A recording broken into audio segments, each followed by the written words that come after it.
OpenAI is preparing to launch a social app for AI-generated videos. The platform appears to closely resemble TikTok and is powered by Sora 2, OpenAI's latest video generation model. Good morning, everybody. This is AI with Kyle. We're going to be running through the latest AI news and updates of the day. And boy, there's a lot of them. We had about an hour's period yesterday.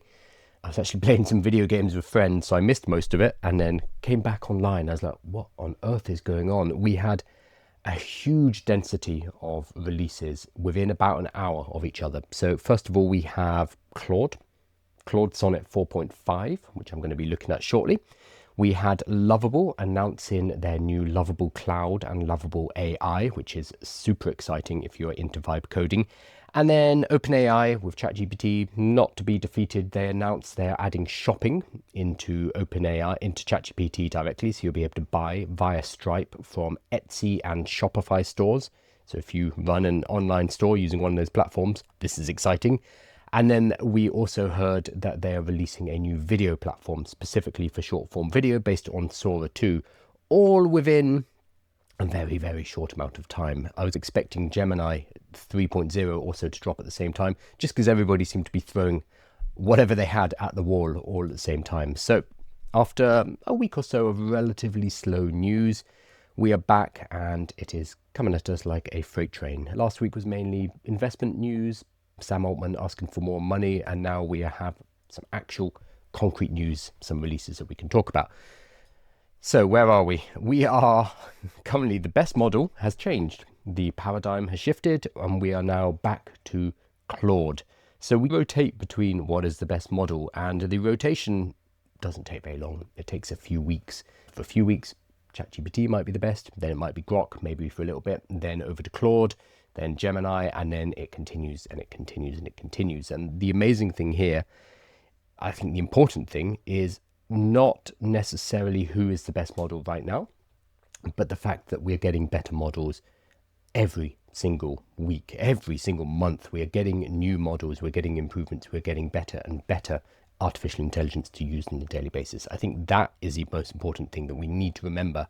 This is also, and I was talking about this yesterday, why I worry about Apple, because they are not in this cycle of improvement where we have OpenAI, we have Grok, we have Gemini, and we have Anthropic, and then we have the Chinese companies DeepSeek, Kimi, who are on the other side. But Apple are not part of this ecosystem. They don't have that competitive push, and I'm not sure if they're going to be able to catch up because they're not part of this cycle that we are seeing. So right now, Sonnet 4.5 is the most powerful model. It came out yesterday. If you use Claude, you will have access, and it basically blows everything out of the water. So I'm looking at the benchmarks for, these are the Anthropic benchmarks. We need to obviously take them with a pinch of salt. But agentic coding, which is what they have at the top, which is the best use case of Claude, honestly, via Claude Code, they have 77.2% accuracy. This is the benchmarks. It scored a 77.2 compared to Opus 4.1, which was their previously best model, which is only at 74.5. GPT-5 is 72. Gemini 2.5 Pro is only at 67, apparently, although Gemini seems to sit at the top of a lot of benchmarks. Of course, we have to take all these benchmarks with a pinch of salt, always. And remember that OpenAI are releasing a GTP Val, which is a new benchmark based on actual economic value of tasks. So we're going to be shifting in that direction shortly. But for now, we're still using these rather abstract benchmarks. But basically, across the board, Claude Sonnet 4.5 is the best model at the moment. Oh, it got 100% in high school maths competition, beating everyone else. And the highest before that was GPT-5, which was 99.6. So, great. I have tried it. What I really like, and I think this is going to be divisive, but what I really like about Sonnet 4.5 is that it does not put up with bullshit. It will tell you if you are wrong. It will tell you if you're being thick. It will tell you if your idea is not a good one. And it doesn't do it in a overly kind of controversial way like Grok does. Grok is mean for the sake of being mean, and I think they were trying to make it edgy. Sonnet's not like that. Sonnet does it in a much more intelligent fashion where it will call you out when you deserve to be called out. It is much more discerning in its praise and its criticism, which for me, this is the kind of thing I want to see in a model. For the people who love 4.0, GPT 4.0, and there are continuing dramas around 4.0 and the switch to GPT-5, which we covered in the show yesterday, with the covert switching, which was very cheeky, they are going to hate this model. So people who like an agreeable model, a model that takes your side, that is at the worst end sycophantic, they're not going to like Sonnet 4.5 because it is the opposite of that, and it will entirely call you out. So here is the announcement from Anthropic. Interestingly, the first sentence is, Claude Sonnet 4.5 is the best coding model in the world. This is Anthropic putting down their flag. We are focused on coding. This is what we're here for. It's the strongest model for building complex agents. It's the best model at using computers, and it shows substantial gains in reasoning and maths. Okay, they are not pulling punches here. It is the best. Code is everywhere. It runs in every application, spreadsheet, and software tool you use. Being able to use those tools and reason through hard problems is how modern work gets done. So they are very much leaning into its coding capability, which makes sense because Claude Code is a complete powerhouse. It's a fantastic tool. And all of the vibe coding apps, bar none, as far as I can see, have immediately added Sonnet 4.5. And so I'm going to talk about Lovable in a little bit because they've added a whole slew of new features. I wonder if they timed it with the release of Sonnet 4.5 because they've released Lovable AI and Lovable Cloud. I'll talk about the details momentarily, but it came about an hour or two before the release of Sonnet 4.5 publicly, and then Lovable sent out another message saying, oh yeah, by the way, we've added 4.5. So I think it's timed. It feels timed to me. Bolt, by the way, are releasing a whole bunch of new updates today as well. So I think the vibe coding tools are leveling up at the same time that the models are leveling up as well.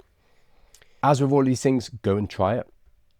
This is the only way you're going to be able to tell if it's a good model for you, because what is a good or a bad model depends on the work that you are doing and the type of intelligence that you need.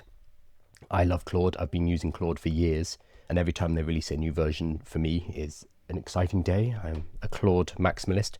I primarily use Opus 4.1. I have, unlike most users, I have almost unlimited usage of 4.1, which is very difficult to get. Normally, if you're on the $20 a month plan, you get, I don't know, 4 or 5 Opus 4.1 requests. But because Anthropic have given me an account, I can basically use unlimited. So for me, I don't know if Sonnet 4.5 is going to be better than Opus 4.1 because I have a lot of usage of that.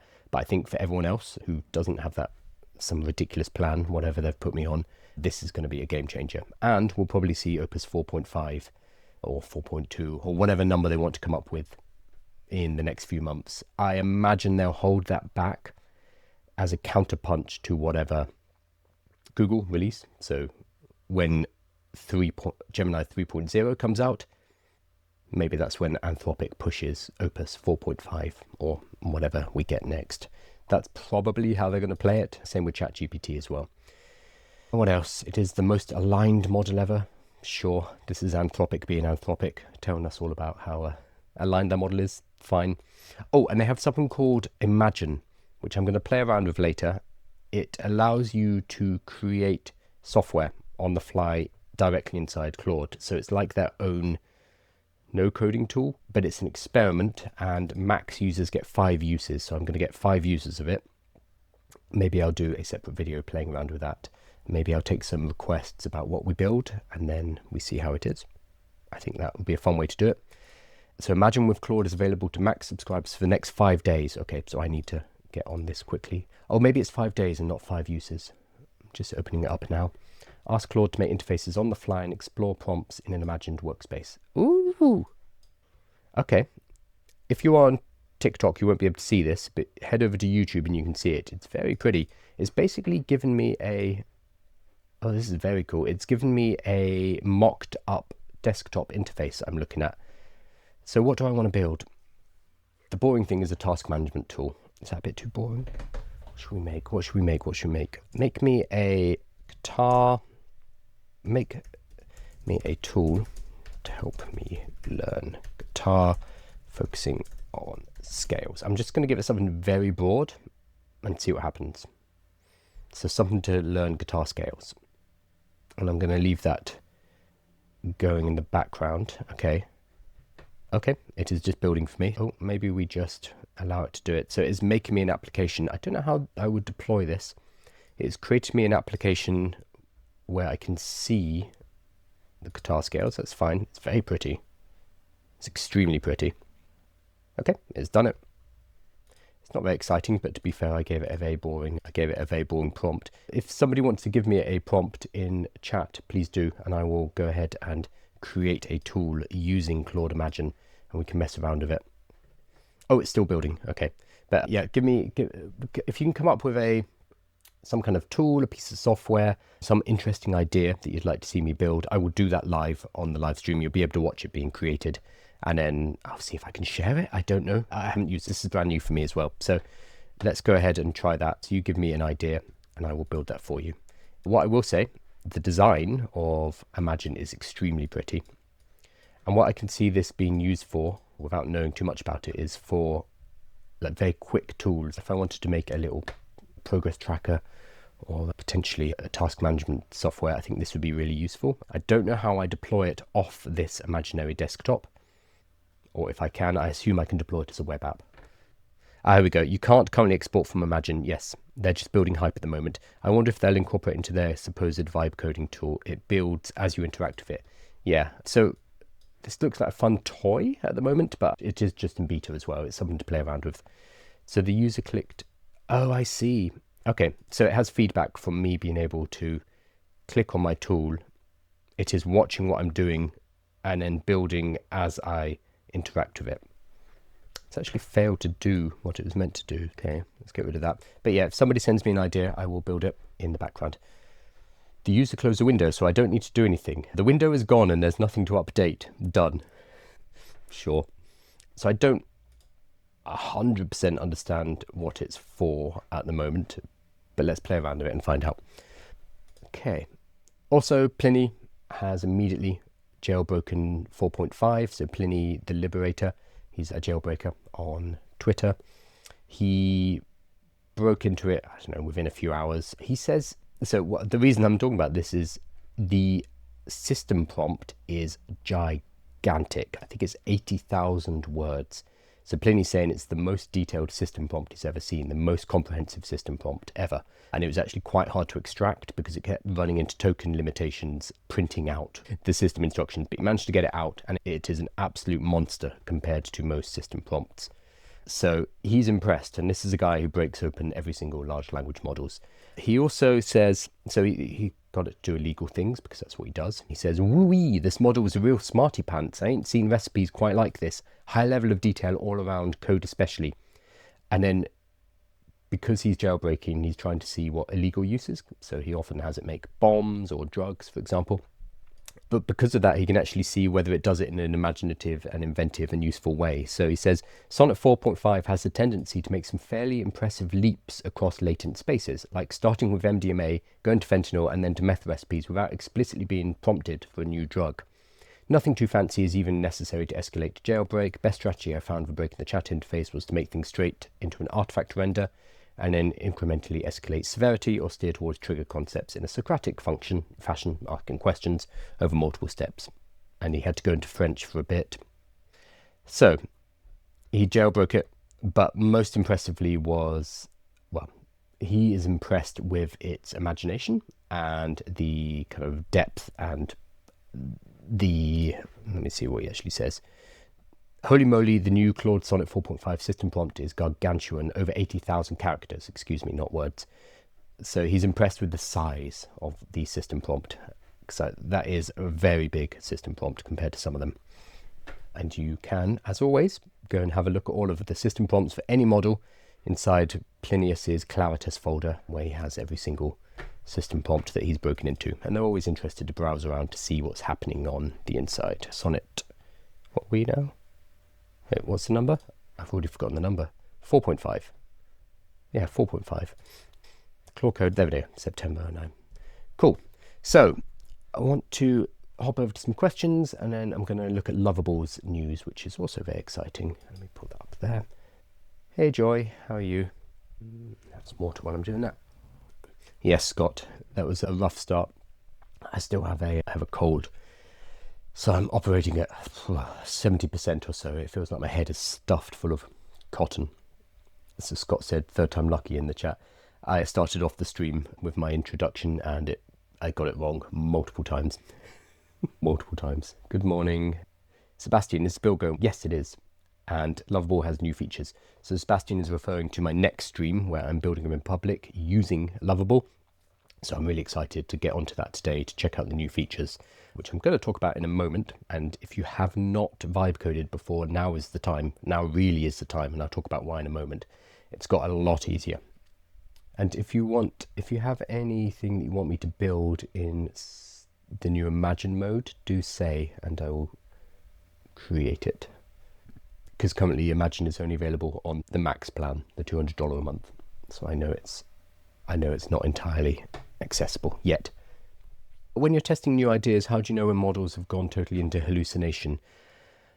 Using our brains, basically. This is why we need to work with artificial intelligence. So Ethan Mollick has a great book called Co-Intelligence, and I think that is such an important concept when we are working with an AI. It's very tempting to switch our brains off and just say, yep, sure, great, cool, and then copy paste out the result.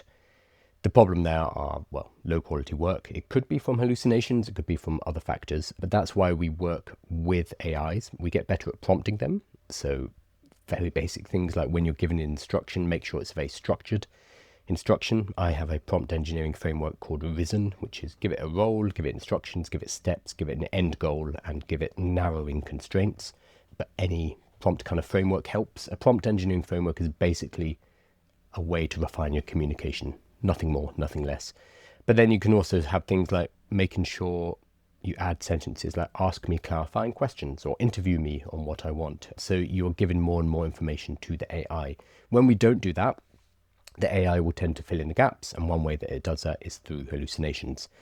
Off the back of that, though, we need to check our outputs. And this is where our expertise comes into play. So I work in marketing, digital marketing, for example, I would never have an AI produce a sales page and then just copy and paste it and say, yep, I'm done. Instead, I will then go through it with a fine tooth comb and I'm in editing mode rather than having to create it from scratch. So it allows me to save a huge amount of time, but it still requires that human expertise because otherwise AIs will come up with something very plausible, very expert sounding that isn't. So this is why we do still need human intelligence and why a human leveraging AI can be so powerful because we use it to do the grunt work and then we finish it off and we make sure that it's fit for use, whatever that use is.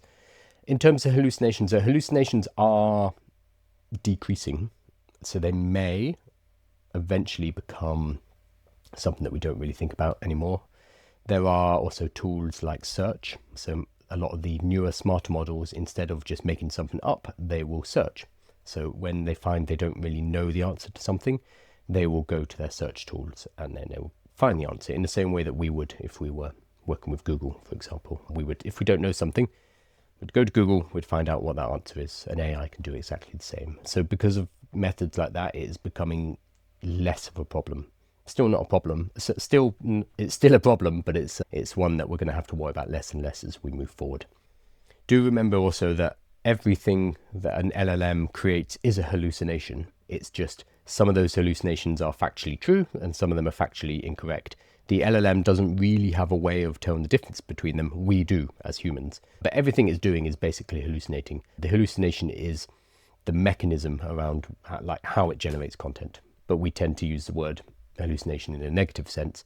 It's just that sometimes when it tumbles tokens and comes out with a certain answer, we say, yep, that's correct. And sometimes we say, no, that's incorrect. But the mechanism it's using to create both those answers is identical. Okay, let's look at Lovable. So Lovable was the first to release their big news yesterday. They have a really cool video too, where they have a 10-year-old in their office, basically building an application. But they're trying to show you can do this. Anyone can do this. So here we go. Lovable have announced a few things. Lovable Cloud and Lovable AI. They're somewhat confusingly named Lovable AI because it's an AI tool, but yeah, we'll talk about what that is. So Lovable Cloud is probably the most important thing here. Building with a vibe coding tool. One of the major blocks early on is, let's say you put in your initial prompt and it makes a nice interface for your, I don't know, your nursery care booking app. So it's made a beautiful interface, it looks great from your first prompt and you're really excited, and then suddenly the next thing your vibe coding tool will say is, okay, great, I've done that. Now let's add authentication, let's add your backend, let's connect to Supabase, and you're sitting there like, I don't know what any of this stuff is. Like, what is this? Why are you asking me these things? I just want to make an application to allow booking. So backend is the stuff that we don't see. It's the database and all of the other processes that happen behind the scenes. Most of us, when we use the internet, when we use applications, what we are seeing is the front end. We are seeing what is presented to the user. But for the user to be able to see that, there needs to be user logins, a big database that has all of the user information, so their username, their passwords, email address, etc. Then anything that's assigned to that user. So let's say I've made bookings before, those bookings need to be assigned into that database, etc., etc. This is all in the back end. It's complicated. It's big, messy databases, or hopefully not messy, depending on how well you make them. The problem with vibe coding is that you still need to build this infrastructure that sits behind your application. It's not all just the pretty interface, it's the hard concrete database that sits behind it as well. And with the vibe coding tools, up until today, you would build your beautiful looking interface. You'd be like, great, I've got an application, I'm going to launch it, I'm going to do really well. And it would immediately say, okay, now let's set up the database. And to do that, you're going to connect to Supabase. And if you've never coded anything in your life, you're sitting there, what the hell's Supabase? Do I need what's Supabase? Do I need to pay for this? Is this something extra? It's confusing. The actual implementation used to be, you have to go and make a Supabase account, then connect it to your Lovable account, and then connect the app, etc. It just added friction.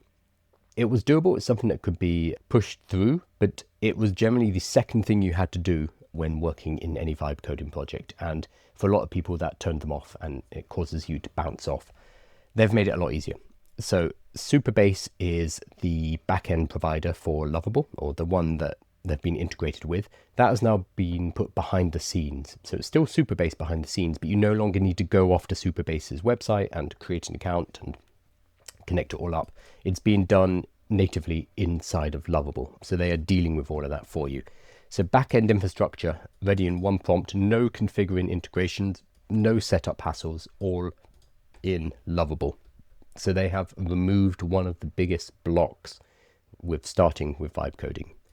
No manual setup required. So save data and files, store and access all the information that your app needs. This means your app can store messages, photos, custom orders, user profiles, handle file uploads and more, manage users, add user sign up and login flows, etc. This stuff was complex before, and now it is not. It will just get done. So if you have been worried about the technicality of vibe coding and you haven't tried it, I would say this is now a very good time to jump in and give it a shot, especially because we also have Sonnet 4.5, the new Claude model, which is smarter and better and is able to build software for you faster. So this is the time. The second thing they've added is something that's a little confusingly called Lovable AI.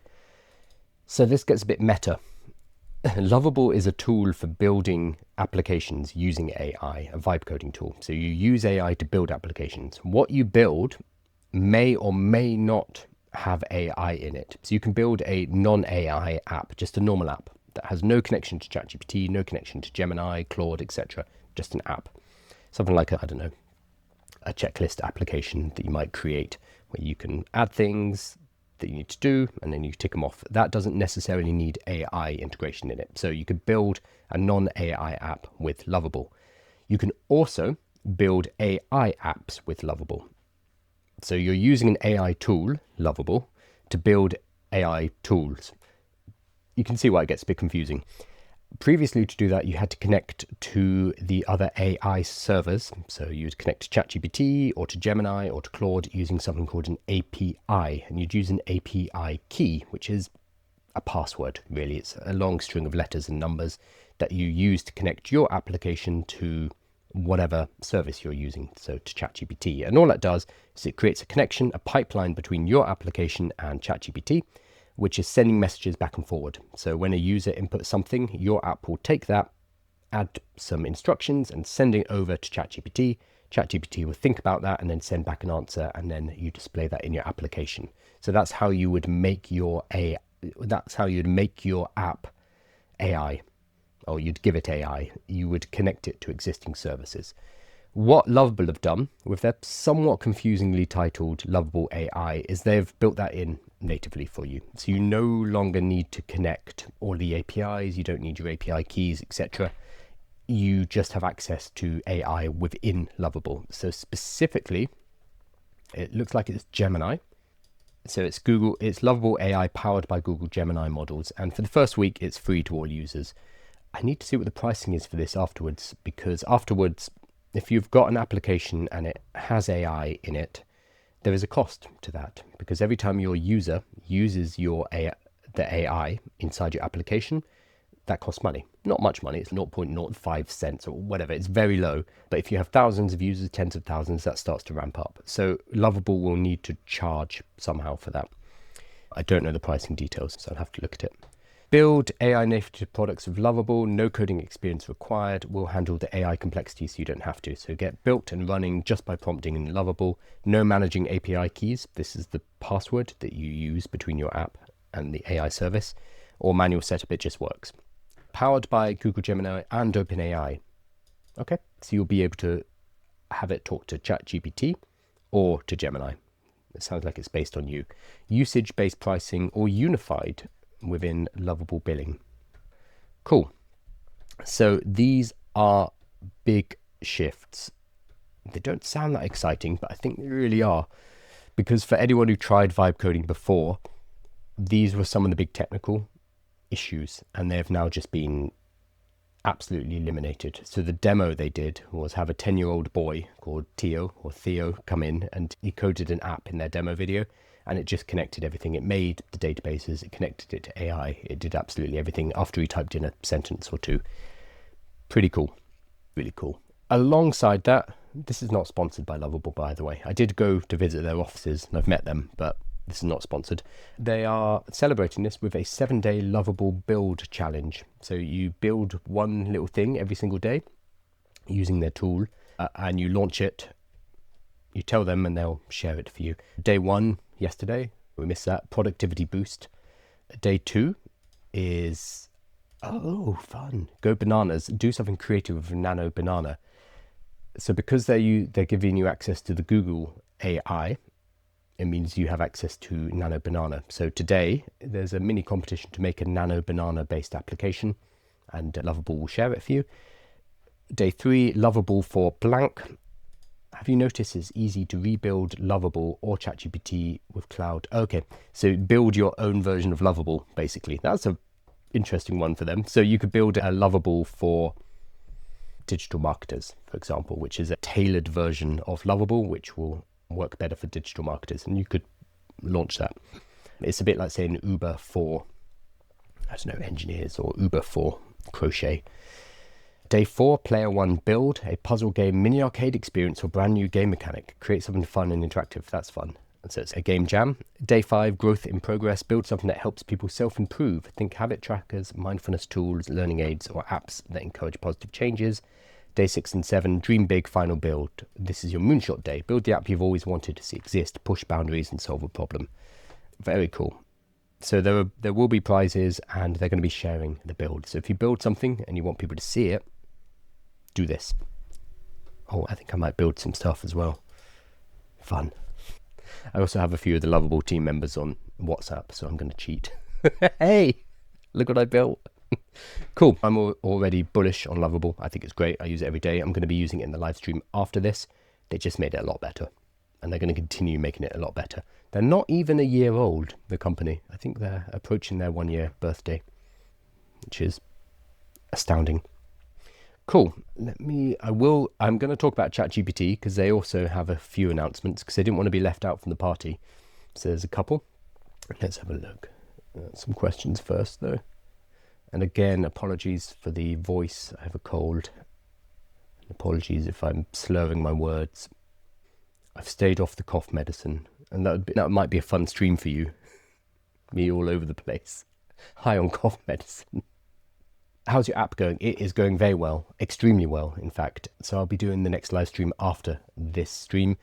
And I'm also excited to see the new Lovable features. I'm a little bit annoyed that I did all the backend integration myself, and now it's all done out of the box. But that's fine. It's going to be easier to build the next thing. So yeah, it's going very well.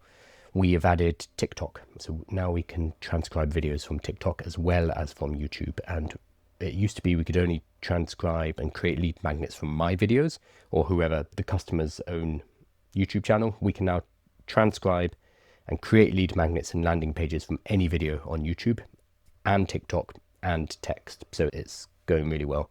I think I'm going to beta launch it on Saturday. So if you're in the newsletter, I'll send out details about how to access it, and it'll be free to use because I'm looking for feedback.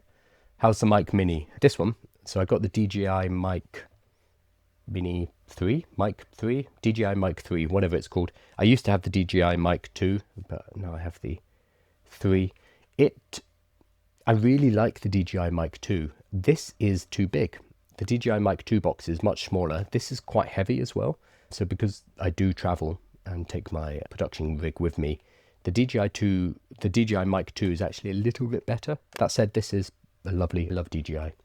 Basically anything they build. I'm trying to justify buying a drone, but unless I have a drone shot in my live stream, I don't think there's a justification. That'd be quite cool though, wouldn't it? Okay, let's hop over to OpenAI. Got big news from Anthropic, Claude 4.5, big news from Lovable, lots of new announcements. OpenAI, they don't like to be out of the news for long, so they have dropped some more news to make sure that they remain in the news cycle. So the big one is, I've got two pieces, but this one's happening. So ChatGPT already helps millions of people find what they want to buy. True. I've done a lot of purchase decisions using ChatGPT, and I'm sure you guys have too. Now it can help buy it too. We're introducing instant checkout in ChatGPT with Etsy and Shopify, and open sourcing the agentic commerce protocol that powers it, built with Stripe, so more merchants and developers can integrate agentic checkout, which they're going to be doing right now after this announcement. Every e-com company on earth is rapidly building a ChatGPT native checkout this moment. They're in panic mode, I'm sure. So instant checkout is now rolling out to US ChatGPT Pro, Plus and Free, logged in users buying from US Etsy sellers, with over 1 million Shopify merchants coming soon. So I won't be able to test it yet until it rolls out here. So very cool. They will, I'm sure, take this wider and wider. The big shift is if they add Amazon. If they can add Amazon buy buttons directly in ChatGPT, this opens up revenue streams for OpenAI in that they can potentially take cuts. Either it would be a percentage. So Stripe currently takes percentages from the merchants, 2 to 3% of each transaction. I wonder if OpenAI will add a couple of percent on top of that as a kind of a fee for showing up in ChatGPT, in which case that's going to open up a huge amount of cash for them, especially if they can get in with someone like Amazon, Rakuten, one of the big e-commerce platforms, and then be taking that 1%, that 2% of each sale. So it's not, it's not really affiliate. It's a service charge they'd be charging. This also looks again like another layer of them getting ready for adverts. So I talked about this a few days ago, their new Pulse feature, which gives you a summary. Every morning you wake up and it's like, hey, here's the things you missed or the things you need for your daily briefing. That is the perfect place to put adverts. Yes, you're going to have 5 to 10 like briefing cards telling you about the local news, but one of them could be sponsored. They'll be tracking the link clicks, or people can pay to access that spot. I think that they are laying the foundation, and having checkout is moving in this direction for sure towards advertising and becoming an advert platform. I think they don't want to be the first to pull the trigger. All of the AI companies are definitely investigating this, because when you have eyeballs, when you have attention, that's one of the main ways to monetize it. And if you have many free users, that's how you monetize the free users. So the free users are the product that you sell to the advertisers. That's how Google, that's how most social media works. They're advertising companies. And if you use it for free, you are not the customer. You are the product. Your attention is what is sold. So they are going to be adding it. I think it's not It's not an if, it's definitely a when. And I think they don't want to be the first to pull the trigger. And they're probably waiting for Google to do, because Google need to replace search revenue. They need to replace advertising revenue, because Google is an advertising company. 70 to 80% of their cash is advertising. So I'm wondering if OpenAI are waiting for Google to blink and do it first, because whoever does it first is in for a hell of a ride. I can see the Reddits and the Twitter threads already of people like, ChatGPT is dead, and people like mass moving off it in protest, etc. But somebody's going to have to pull that trigger and bring advertising in, and it's going to be OpenAI or Google would be my guess, or maybe Grok. He doesn't care; he does what he wants. Nikita says, "Will that influence the results from ChatGPT?" Yes, yeah, it will. So the fine line that they'll need to manage is making sure promotional information is signposted. So this is how Yahoo got in trouble. Yahoo ran on an advertising model with their search engine, and they did not properly declare which of the listings were advertised. They basically allowed you to buy organic results and to appear at the top of Yahoo by paying for it. That eroded trust and people stopped using it, and then Google and others moved into that space that Yahoo basically lost because they got greedy. So Google has always been very cautious of this, which is why it says advert next to sponsored listings. However, over the years, Google have made that less and less obvious. So it used to be a big box, it was a different color, it had ad in big bold letters. There's a little subtle shift, like ad is no longer capitals, it's the D has been decapitalized. The color of the box behind has slowly gone towards gray. It used to be bright yellow, if I remember correctly. So they are making it more and more indistinguishable from the organic listings, but they're still careful to not allow organic listings to be purchased outright, because they would kill trust, and that's the end of it. That's the end of the ball game for them. ChatGPT are going to have to balance that as well. So they need to make sure that for the free users, the service is still useful, but put in enough sponsored listings to make the advertisers, their actual customers, happy. And that is a hell of a balance. Google managed though. And also the users get more and more used to it over time. Initially, there'll be outrage, there'll be protests, there'll be burning cars outside the building, etc. And then people get used to it. We always do. Okay, and the next thing from them is a social app coming from OpenAI. So this was also yesterday we found out about this. OpenAI is preparing to launch a social app for AI generated videos. The platform appears to closely resemble TikTok and is powered by Sora 2, OpenAI's latest video generation model. So this is now the third one. So we have Grok Imagine. So Grok has like the Imagine feed, which is AI generated images. It's not really a social media application, but it has pretensions to be. And then we had Google announce something with Veo 3. What was it? I've forgotten the name of it. Maybe it wasn't. Oh, anyway. There was another one, but this is going to be OpenAI is preparing to launch a standalone app, so it will not be in ChatGPT, which is different to Grok, for video generation using Sora 2. So this is coming alongside their new video generation app. Interestingly, they put out a couple of YouTube videos, adverts for ChatGPT the other day. I think they might be generated by Sora 2. I think it's a shadow drop of the new video model, and they look very real if that's the case. But that's speculation. So the app, which features vertical video feed and swipe to scroll navigation, so TikTok, appears to closely resemble TikTok, yes, except all the content is AI generated. There's a For You style page powered by a recommendation algorithm. On the right side of the feed, a menu bar gives users the options to comment or remix. Users can create video clips up to 10 seconds long using OpenAI's next generation video model, Sora 2, according to documents viewed by Wired. There is no option to upload photos or videos from a user's camera roll. Okay, so that's to prevent deepfakes, or to prevent, loss of control by people seeding images using their own content. Sora 2 app has an identity verification feature that allows users to confirm their likeness. Oh, okay. If a user has verified their identity, they can then use their likeness in videos. Other users can tag them and use their likeness in clips. Okay, so they are definitely thinking about safety here, which is very different to Grok's Imagine, which is a bit of a free-for-all, and it allows you to make soft pornography pretty easily. So OpenAI launched the app internally last week. So far, it's received overwhelmingly positive feedback from employees. Okay. Employees have been using the tool so frequently that some managers have joked it could become a drain on productivity. Yeah, sure. OpenAI declined to comment. OpenAI appears to be betting that the Sora 2 app will let people interact with AI-generated video in a way that fundamentally changes their experience of the technology, similar to how ChatGPT helped users realize the potential of AI-generated text. Yeah, arguably we haven't had a ChatGPT moment for video. I've seen people arguing that VO3 is that. I think for it to become, for us to have a ChatGPT moment, it needs to be so widely available and so freely available without limits to generation, that it can reach that level of usage in our daily life. Arguably, there are less uses for video than there are for text. Text is useful both professionally and personally. Maybe I'm wrong. Maybe people will come out with really clever uses of this, but we haven't really had that moment.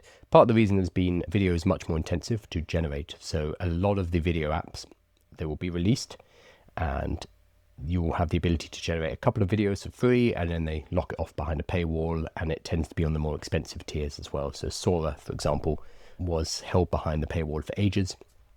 So people were very excited when clips started dropping on Twitter and on social media. But by the time it became more widely available, that had died down. But that's because it is so intensive. It uses so much server energy compared to text. So this is one criticism that could be leveled on OpenAI, focusing on this kind of application, which is purely for consumers, it's purely for fun, it's for viral moments, instead of rerouting that power and those GPUs and that energy to something that's a bit more useful, which is text generation. So I think that's a fair criticism, and one we'll probably see. OpenAI, seem to be betting that it will change their experiences of technology, similar to how ChatGPT helped users realize the potential of AI-generated text. Makes you wonder why they're not putting it in the ChatGPT app. Internally, sources say there's also a feeling that President Trump's on-again, off-again deal to sell TikTok's US operation has given OpenAI a unique opportunity to launch a short-form video app, particularly one without close ties to China. Yeah, maybe. Yeah, so let's see how that goes. I'm not convinced that it's going to be mind-blowing. I'm sure it'll be a fun toy. I'm sure our social feeds will be absolutely inundated with Sora 2 videos for a week or two, and then it will die out like everything else. I think the serious use of AI is in text still, but I'm very happy to be wrong. If people can find a compelling use for video, fantastic. But it sounds like this is just going to be for, I don't want to use the term, but brain rot. The fact that it's 10-second limits and it's a vertical scroll, so you can rush through and just fill our lizard brain with moving images and flashing lights, it doesn't give me any hope that this is a valuable addition to the tool set. But I'm happy to be wrong. It's not that easy. It's not that easy to get Grok to animate your pictures. How are you? Wanted to move any tips? I've just played around with it, but I've been able to upload images and then animate them quite easily. You just, no specific tips. I've just uploaded them and then done custom and then can have them animate. Depends what you're trying to do. Are you trying to make them not safe for work? Because there are limits on that. Oh, getting it to move how you want. Yes, what I've noticed is they just do generic, and they do a little kind of dance, and it's very hard to get any specific action. Pick up a cup or throw water at somebody. That tends to be more difficult. There are better models, definitely. Love your content strategy. One of the best leverages of the leverage of AI for mass content creation. Do you mean doing the lives? Doing these lives leads to a whole slew of content that comes off the back of it. I haven't checked, but no. I was about to say, I think we've just hit 6,000 channel subscribers on YouTube, but we haven't quite yet. We are 6,949, so we're 50 away. Should hit it today, I would hope. Awesome. I'm going to finish up. As always, all of the videos available on YouTube. They are edited, so you can find exactly the story that you're looking for. And the summary is put in a newsletter, a written newsletter that comes out every single day, about 8 a.m. London time, which covers the news from the day before. So tomorrow's newsletter, for example, will cover everything we've talked about now.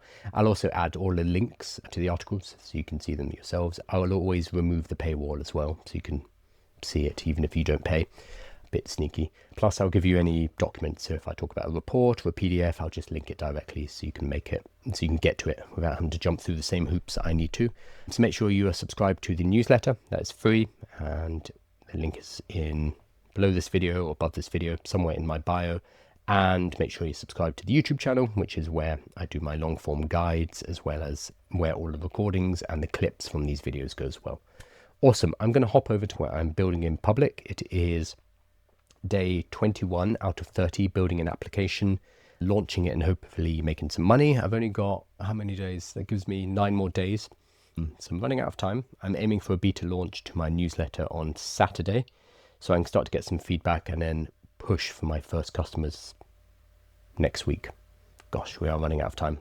Maybe I set myself too big a task, but that's fine. This is the first time I'm doing it. So going from an idea to building to beta testing to launch to revenue within 30 days, 1 hour per day. It's the first time I'm doing it. I might need to adjust how I do it moving forward so I can achieve that more realistically. But I'm going to hop over to that now, so you'll be able to find me there. The best place is going to be on YouTube. So if you're on TikTok, I'd head over to YouTube so you can see the screen. It's going to be a much better experience. Great. Thank you, everybody.